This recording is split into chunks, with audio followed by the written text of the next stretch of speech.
नमस्ते, जय जिनेन्द्र। मैं डॉक्टर समता चरोड़िया और आज हम बात करेंगे बहुचर्चित कोरोना की डेल्टा प्लस वेरिएंट और तीसरी लहर के बारे में। तो क्या है ये delta plus variant? Corona virus, in fact कोई भी वायरस अपने जीन्स में म्यूटेशन करता रहता है। तो ये म्यूटेशन क्या होते हैं? जैसे कि हम इंसान अपने बदलते वातावरण में, जैसे कि कभी सर्दी, कभी गर्मी या बदलती सिचुएशंस के हिसाब से खुद को अडेप्ट करते रहते हैं, वैसे ही वायरस भी अपने बदलते एनवायरनमेंट, टेम्परेचर, दवाइयों, इन सब के हिसाब से खुद को सेफ रखने के लिए अपने जीन्स में कुछ चेंजेस करते रहता है। इसे ही हम म्यूटेशन कहते हैं। अब आपने दो बातें बहुत रिसेंटली सुनी होगी, वेरिएंट ऑफ इंटरेस्ट और वेरिएंट ऑफ कंसर्न।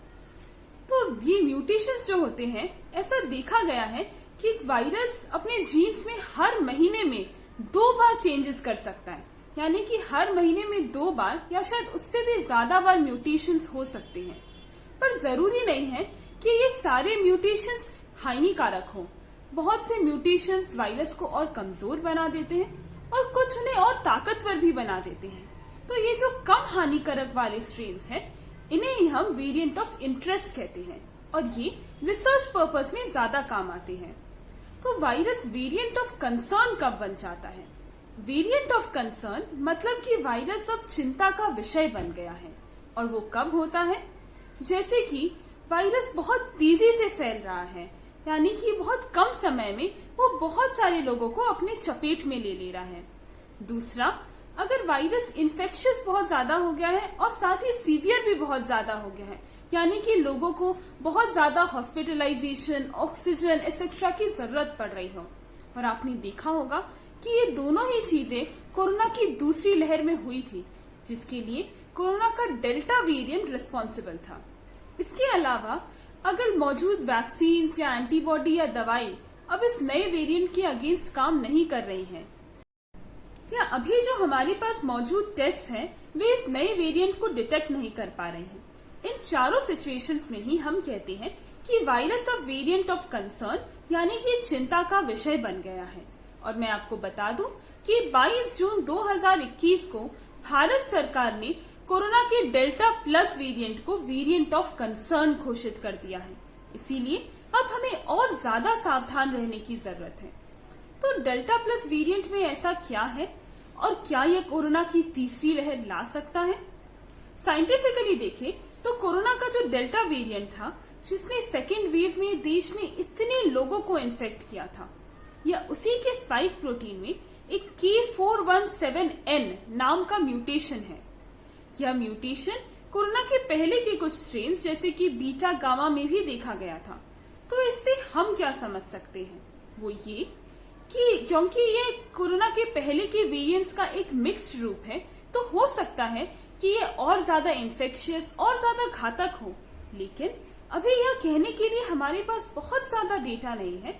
देश में लगभग 46 लोग में डेल्टा प्लस वेरिएंट पाया गया है। लेकिन क्या यह तीसरी लहर ला सकता है?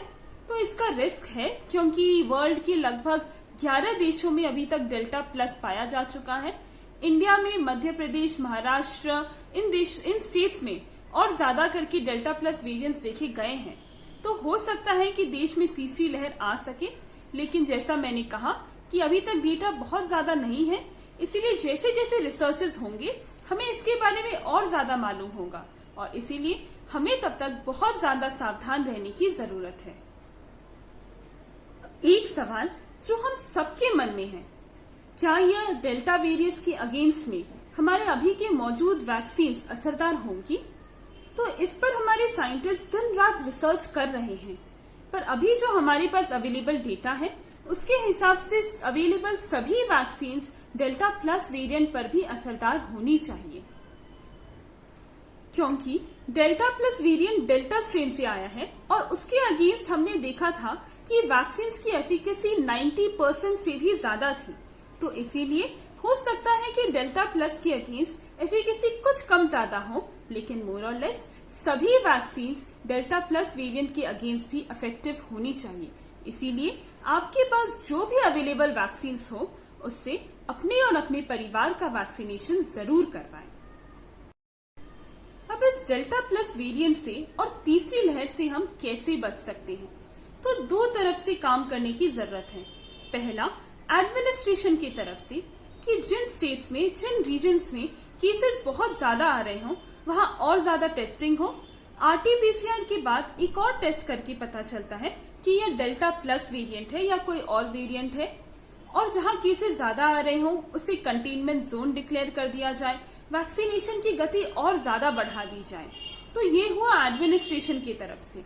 अब सेकेंड, जो बहुत जरूरी है वो है हमारी तरफ से कि हम कोविड एप्रोप्रिएट बिहेवियर फॉलो करें, मास्क पहनिए, अपने हैंड सैनिटाइज करते रहिए और सोशल डिस्टेंसिंग जरूर मेंटेन कीजिए। साथ ही अपना वैक्सीनेशन जरूर लीजिए।